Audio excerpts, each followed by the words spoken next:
Hi everyone. I want to tell you guys a little bit about a Tea Party town hall meeting I went to with Senator Lindsey Graham in North Charleston, South Carolina a couple of weeks ago. I'd heard the Tea Party was having this town hall and I was really excited to go because I'd heard a lot about their claims of bucking the Republican establishment and standing for these new revolutionary ideas, and naturally I want to be a part of this and hear more about it. Before the speaker got there, we were all sitting in the room and waiting for him, and one of the people that was moderating the meeting came and said that, gave us a bit of a quote from Senator Graham where he said that 80% of the Tea Party's positions were ones he agreed with. The crowd started booing and you could hear people yelling, "Impossible, he's a neocon." This is great, I thought. The revolution was about to begin. So Senator Graham finally gets there, and one by one people start asking questions as the mic is passed around the room. And as the questions kept progressing, I noticed a bit of a change in the attitude of the audience. As the crowd kept asking more and more questions, more and more of Senator Graham's responses were received with applause.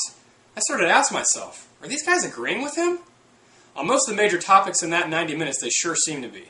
The Tea Party applauded Senator Graham's agreement with our current foreign policy in Iraq and Afghanistan. They cheered his desire to move next into Yemen, Somalia, and Iran. I asked myself, how is this different from the Republican establishment? Then we started talking about our dependence on foreign oil. This is a topic I was especially excited to hear the Tea Party and Senator Graham duke it out over. But instead of talking about wind and solar, the majority of the conversation was about more drilling and nuclear. Again, the crowd clapped in agreement. Again, I asked myself, how is this different from the establishment Republicans?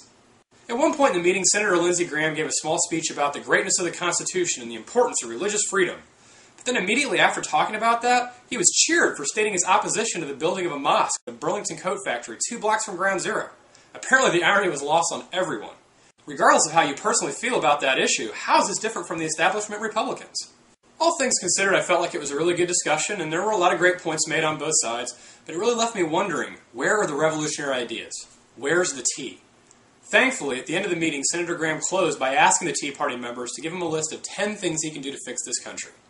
Maybe this is where they're going to provide those revolutionary ideas. I guess we'll have to wait and see. In my opinion, it's not going to be changes to certain policy issues that are going to fix this country, but rather real revolutionary ideas that change the current process. Senator Graham asked us to list 10. I feel we only need 5. 1. All legislation must be posted online at least 1 week to allow the American people and Congress time to actually read it before voting. Wouldn't that be a novel idea?